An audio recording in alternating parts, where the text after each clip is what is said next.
Alright, how's it going, guys? Today we're working on this 2000 and something 328i with, I'm pretty sure, the N53 motor, as you can see. So today we're doing the oil pan gasket. I have already replaced the oil filter housing gasket, so it's now okay. It's just a little dirty, a little dusty, but what I'm basically doing today is doing the oil pan gasket. And one special tool you are going to need is this right here to hold the engine up, because you will have to drop the subframe at least a little bit. So obviously jack up the car as high as you can just to make it easier on you. And then first thing we're going to want to do is remove this splash shield, because without removing this you can't really do anything. So it's a bunch of 8mm or 7mm bolts that you have to remove, and yeah, we'll do that right now.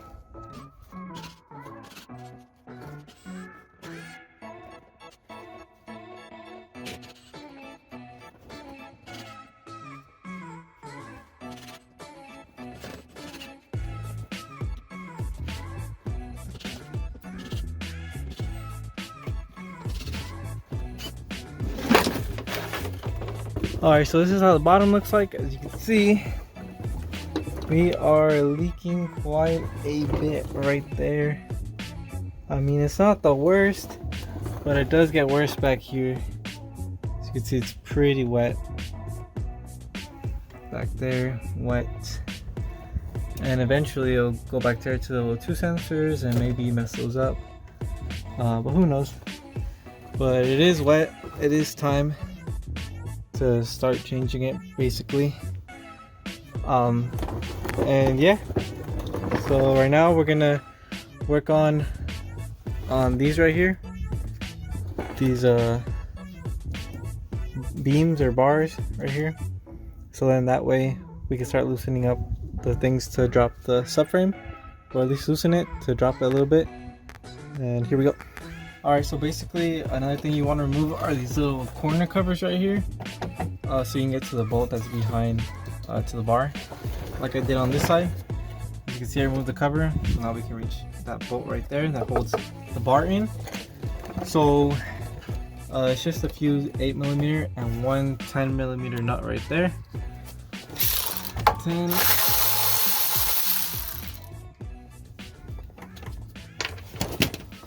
This just flies off like zap it.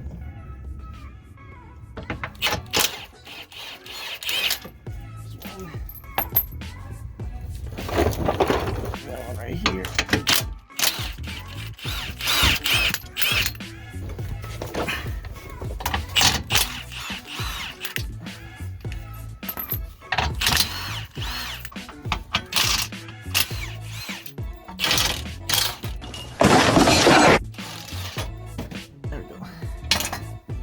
Just throw this to the back.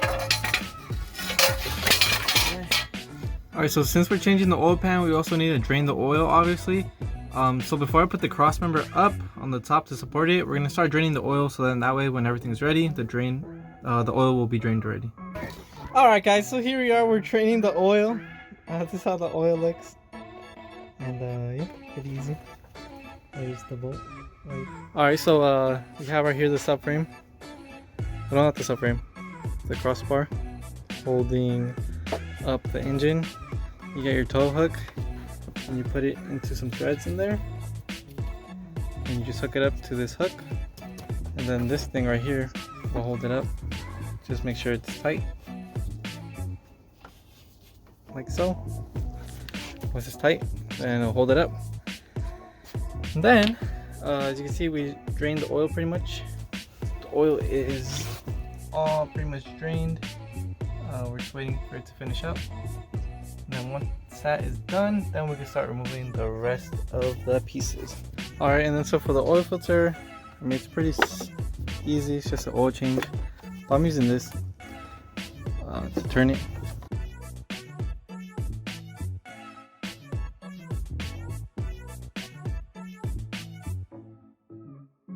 Alright, so next thing we're gonna do, I think I'm not gonna drop the whole subframe, just because it can come out like that and it's just more hassle. You know, we don't have to disconnect all these suspension things. So what we're gonna do, we're just gonna sag it a little bit, and the way we're gonna do that is just by disconnecting the sway bar from right here, 2 bolts here, 2 bolts over there, And then just like that, we're gonna then have to remove this we're not remove, but there's some bolts that hold this coolant pipe right here, and if you don't remove that or loosen it up, it's just gonna break. So there's one right there, and I think one right here as well, and one more up there, but I think we'll be able to reach that one once we start lowering it slightly. So yeah, here we go. We're gonna start loosening up this weight bar.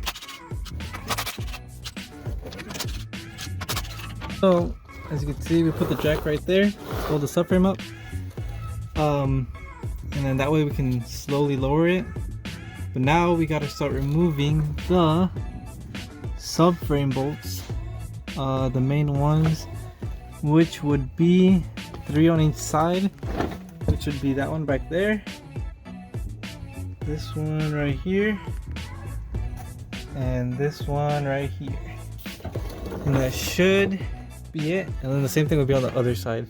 So 3 and 3. Just a bit. I have a 135 I've done this on, and usually the bolt is about the same, but this one is a E-Torx for some reason.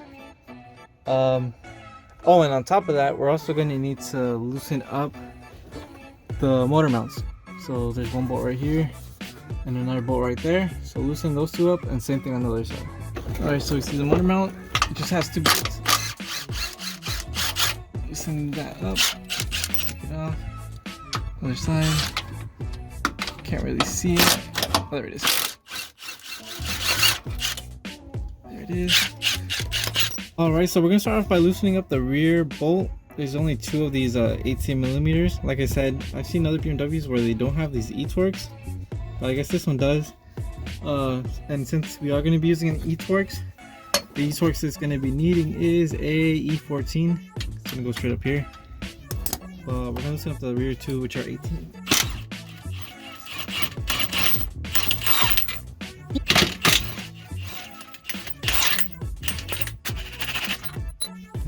Last one.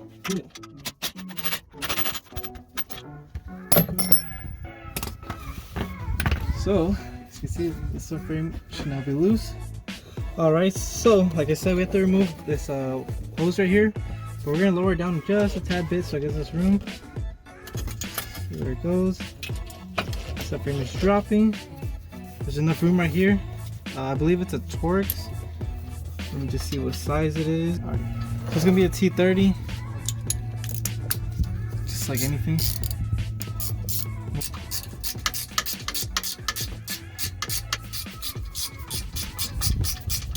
Alright, so as you can see, this plastic hose right here is now loose. Now the last one I get to is back there. I don't know if you guys will be able to see it though. It's right there. There's one more tab. One last bolt right there to remove. That one's the hardest one to get to, so you really got to reach in there to remove it. But just loosen that one up and the hose should be off the actual frame. But I just remembered right now, another thing you need to loosen up is this level sensor right here, because as you can see, the cable's pretty short and it goes connected to the subframe. So disconnect that, or else you are gonna snap that cable. So remember to disconnect that one right there. Alright, so as you can see, it's dropped quite a bit. I'm not gonna loosen it up just because I don't think that's necessary, but you could do it if you want to. Now the only issue now is if you look up here, you can see that these hoses right there are in the way for loosening up the bolts.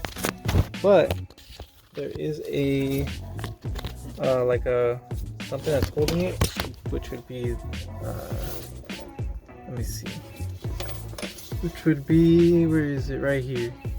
This nut right here is holding it to the block, and I think once you loosen that up, these hoses will be able to move around, because right now they're in the way. As you can see, they're in the way. We can't loosen them up, so we need to loosen up this bolt right here. It's a 10 millimeter. It's pretty easy to get to. Alright, so I removed that that thing that was holding it on. As you can see, there's a nut. It's loose. There's also one in the back, and that's pretty much all that remains on the oil pan. Now, after you loosen up the rear sensor cable, see right there, that's pretty much it. Now we can just start loosening up all the bolts and start dropping the pan. And here we go with that. So the one to remove the pan is an E12. So yeah, we're just gonna start going at it, taking off these bolts.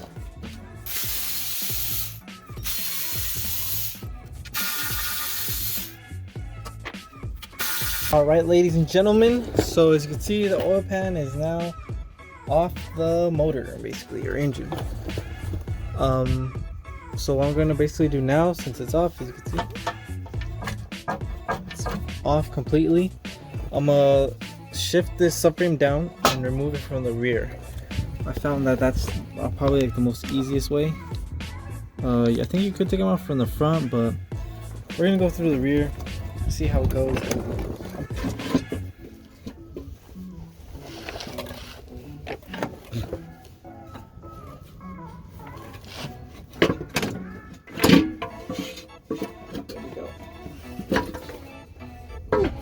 See, the oil pan is off.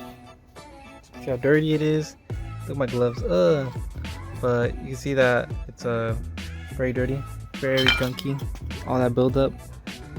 This gasket was shot. It's crunchy. It's kind of hard to take off, but there it is. I already cleaned the inside a little bit, as you can see. But it wasn't that bad from the inside, but obviously from the outside, all that buildup and dirt. And yeah. Now we're just going to clean it up, clean up the bottom, and then put the new gasket on. Alright, so here's the oil pan with the new gasket on, but let me just explain to you a few things when you're taking it off. So when you're taking it off, there's a 1, 2, 3. Yeah, 3 bolts that go in the back that look like they're going from the transmission into here. So don't forget about these. People usually just see the ones that go under here, but there is a 3 that go to the side. Other than that, what I did was I loosened up this oil cooler because it wasn't giving me enough room because the hoses were in the way. And same thing with the power steering, but the power steering I could just move it to the side and that was okay. So now what I got going on here is a new gasket on already, but I put some zip ties right here so I can hold it in place because we don't want to put silicone on this because it just does not need it. And yeah, so I put the zip ties right here. Don't put them on the back right here because this is going to go against the transmission, so they'll get squished and you can't get them out. So just keep them on the side or in the front. I just put 4, 2 and 2. Like that's pretty solid, not moving that much. So yeah, now we're going to feed it from the back to the front like we did before. Or I mean just like how we took it out. But as you can see, it's a lot more clean. Some of the stuff just got burned on. I couldn't take it off even with the power washer. So that's how it's gonna stay, I guess. But yeah, so now we're gonna put it on, see how it goes. And yeah, so I don't know why, but it's nice and cloudy outside, but it's still pretty clear. So I've been trying to speed it up because we are kind of running out of time. The sun is going down, so we'll try to hurry it up. Alright, so I just fed it in through the back. Coming up here, and we are... Alright, so we got the oil pan seated good. We cut off the zip ties. You can see it's still a bit dirty, but like I said, I couldn't take off that gunk it has. So now what we're basically doing is I put them all by hand. Make sure they don't get cross-threaded because you definitely do not want to cross-thread these. As you can see how smooth that goes in. So I've already tightened a few, but what we're doing right now is we're just hand tightening them with the ratchet. And we're gonna do a crisscross pattern. So here, there, over there, and over there. So just keep doing that, and then once you get them all snug down, then that's when we're gonna torque them down. Alright, so we have all the bolts snug down. As you can see, all of them are snug down. So now we're gonna have to torque them, and this comes with the new bolt kit, which you are gonna have to get a new kit every time you change the oil pan gasket.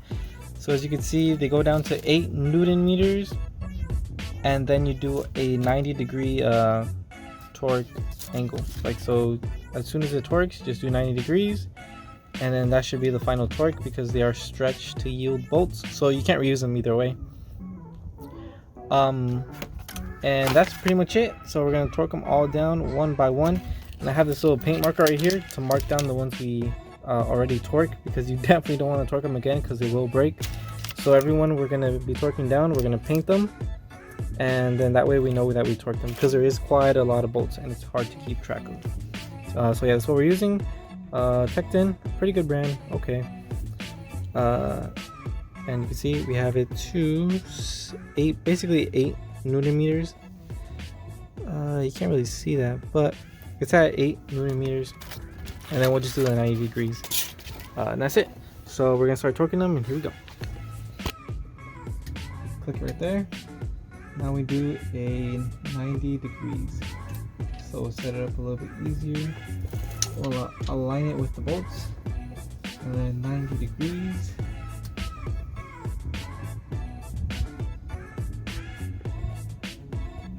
Should be right about there.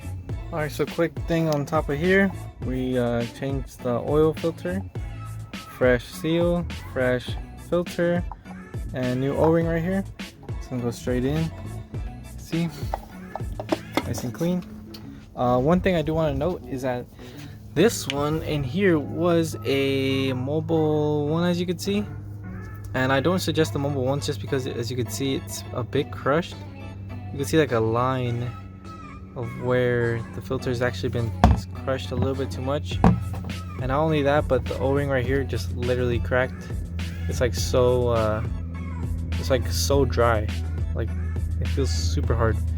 So this is a Mobile 1 kit. I don't recommend Mobile 1 for oil filters, especially on BMWs. If you have a BMW, always get a MAN filter or a genuine BMW filter. Either one, but the MAN ones are good. Highly recommend those. And then the oil we're going to be putting in is Liquid Moly 5W30 from FCP Euro. Really good. Same thing with the gasket. It was from SCP Euro from L-Ring. Basically the same thing as OEM. Either way, it's going to start leaking again. And another 50,000, 60,000 miles, maybe even more. It just depends. So that's a really good brand too from SCP Euro. Lifetime warranty for everything now. Really good oil. Really good filter now. And I already tightened all the bolts down.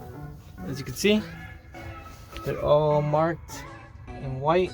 I torqued them down. Gave them 90 degrees, 60 degrees. And yeah, I put the new washer on the drain. Make sure that's tight because we are going to be adding oil soon. So right now I'm going to be adding the oil after tightening the filter. Make sure it's not leaking, and then button it back up.